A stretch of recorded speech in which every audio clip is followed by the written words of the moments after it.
गहलोत ने फिर दी पायलट को मात। सियासी मैदान में पहले भी दी कईयों को पटकनी। गहलोत से जो भी उलझा उलझता चला गया। राजस्थान में कांग्रेस के अंदर मचे हुए द्वंद्व में अशोक गहलोत एक बार फिर पायलट पर भारी पड़ते दिख रहे हैं। खबर है कि उन्होंने सही समय पर संकट को भांपते हुए सभी विधायकों को साधना शुरू कर दिया था और 2 दिन में दिखा भी दिया कि उन्हें 109 विधायकों का समर्थन मिला हुआ है। सूत्रों के मुताबिक पायलट खेमे में भी अब सुलह के सुर सुनाई देने लगे हैं। मगर आपको बता दें कि सचिन पायलट कांग्रेस के पहले नेता नहीं जिन्हें गहलोत ने राजनीतिक मात दी है, बल्कि राजस्थान में पार्टी नेताओं की एक लंबी फेहरिस्त है। राजस्थान में सियासत के बादशाह माने जाने वाले हरदेव जोशी, परसराम मदेरणा, नटवर सिंह, शिवचरण माथुर और सीपी जोशी समेत तमाम कांग्रेसी नेताओं को सियासी शिकस्त देने में गहलोत सफल रहे हैं। राजस्थान में 90 के दशक में कांग्रेस में हरदेव जोशी, परसराम मदेरणा, शिवचरण माथुर जैसे दिग्गजों का वर्चस्व कायम था। परसराम मदेरणा प्रदेश कांग्रेस कमेटी के चीफ हुआ करते थे और उनकी अध्यक्षता में कांग्रेस 1990 और 1993 में विधानसभा चुनाव हार चुकी थी। गहलोत ने उनकी कुर्सी पर नजर गड़ा दी थी। अशोक गहलोत पहले हरदेव जोशी के साथ पहले प्रदेश कांग्रेस अध्यक्ष बने। 1998 में विधानसभा चुनाव हुए तो राजस्थान में जाट आरक्षण आंदोलन उफान पर था। राजस्थान की कुल 200 सीटों वाली विधानसभा में कांग्रेस 153 सीटें जीतने में सफल रही। अब बारी कांग्रेस विधायक दल नेता चुनाव की थी। पहला दावा था जाट नेताओं का। आरक्षण आंदोलन ने जाट नेताओं को नई राजनीतिक चेतना से लैस किया था। परसराम मदेरणा जाट समुदाय से आते थे और कांग्रेस के दिग्गज नेता माने जाते थे। पुरानी कांग्रेसी थे, मुख्यमंत्री पद के प्रबल दावेदार। इसके अलावा दूसरे नंबर पर नटवर सिंह की दावेदारी थी। जाट होने के अलावा गांधी परिवार के करीबी थे। इस वक्त सोनिया गांधी कांग्रेस की राष्ट्रीय अध्यक्ष थीं। कैसे बने मुख्यमंत्री? राजस्थान के कांग्रेस प्रभारी माधवराव सिंधिया के अलावा गुलाम नबी आजाद, मोहसिना किदवई और बलराम जाखड़ एक होटल में रुके थे। जाखड़ एक खास मामला सुलझाने के लिए होटल से बाहर गए हुए थे। बाकी के नेता बारी बारी से नए चुने हुए विधायकों को तलब कर रहे थे। मुख्यमंत्री किसे बनाया जाए, इस सवाल पर राय ली जा रही थी। विधायकों की पसंद जानने के बाद उन्हें एक लाइन में जवाब दिया जाता।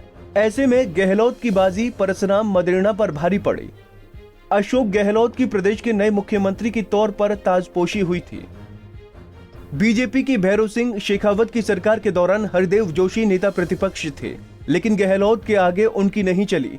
अशोक गहलोत तुरुप का इक्का साबित हुए थे। सीपी जोशी 2008 में कांग्रेस के प्रदेश अध्यक्ष सीपी जोशी थे। जोशी ने राजस्थान में जमकर मेहनत की और वसुंधरा राजे सरकार को सत्ता से बेदखल करने में कामयाब रहे, लेकिन खुद एक वोट से चुनाव हार गए। इसके बाद महिपाल मदेरणा ने कांग्रेस से मुख्यमंत्री के दावेदारी की पेश की, लेकिन बाजी गहलोत के नाम लगी। राजनीतिक पंडित तो यहाँ तक कहते हैं कि सीपी जोशी की हार के पीछे गहलोत की अहम भूमिका रही है। अशोक गहलोत 2008 में राजस्थान के मुख्यमंत्री बने तो सीपी जोशी के प्रदेश अध्यक्ष रहते हुए संगठन और सरकार के बीच तनातनी बनी रही। जोशी ने विरोध जारी रखा तो गहलोत ने ऐसे दाव चला कि वो चारों खाने चित हो गए। हालात ऐसे बन गए कि राजस्थान क्रिकेट एसोसिएशन में भ्रष्टाचार के एक मामले में सीपी जोशी फंस गए और इसी के बाद उन्होंने अपने आप को सरेंडर कर दिया। इसके बाद सीपी जोशी ने राष्ट्रीय राजनीति की ओर रुख किया और यूपीए सरकार में मंत्री बन गए। महिपाल मदेरणा राजस्थान में कांग्रेस के दिग्गज नेता और पार्टी के जाट चेहरा महिपाल मदेरणा जैसे नेताओं ने अशोक गहलोत को परेशान किया तो बदले की राजनीति का कड़ा विरोध करने वाले गहलोत चुप रहे। इसके बाद गहलोत सरकार में ही मदेरणा ऐसे भंवरी देवी कांड में फंसे और जेल चले गए, जिसके बाद से उनका सियासी वजूद ही खत्म हो गया। राजनीतिक जानकारों की माने तो गहलोत बेहद सजग नेता हैं, इतने सजग कि उन्हें कोई दूध पिलाने की कोशिश करे तो वो उसका पहला घूंट किसी बिल्ली को पिलाए बिना खुद नहीं पीते हैं। राजस्थान में 2013 के विधानसभा चुनाव में गहलोत हारे तो सीधे राष्ट्रीय राजनीति में आ गए और प्रदेश की कमान सचिन पायलट को मिली। केंद्रीय मंत्री के रूप में केंद्र सरकार में शामिल सचिन पायलट को राजस्थान की कमान दी गई। पायलट दिन रात मेहनत कर राजस्थान में कांग्रेस की खोई हुई सियासी जमीन को मजबूत करने का काम करते रहे। उधर गहलोत राजस्थान की राजनीति में एक बार फिर से स्थापित हो चुके थे और सचिन पायलट से उनकी अदावत शुरू हो गई थी। 2018 के विधानसभा चुनाव में टिकट बंटवारे को लेकर सचिन पायलट और अशोक गहलोत में ठन गई।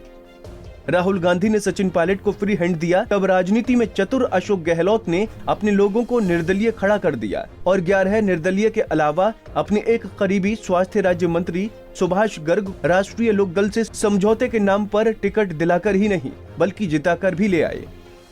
विधानसभा चुनाव नतीजे आए तो कांग्रेस बहुमत से एक सीट कम रह गई, तो अशोक गहलोत ने 13 निर्दलीय और राष्ट्रीय लोक दल के विधायक के साथ अपनी ताकत का एहसास कराया। गहलोत को सीएम और पायलट को डेप्यूटी सीएम का ताज सौंपकर शीर्ष नेतृत्व ने बैलेंस बनाने की कोशिश की।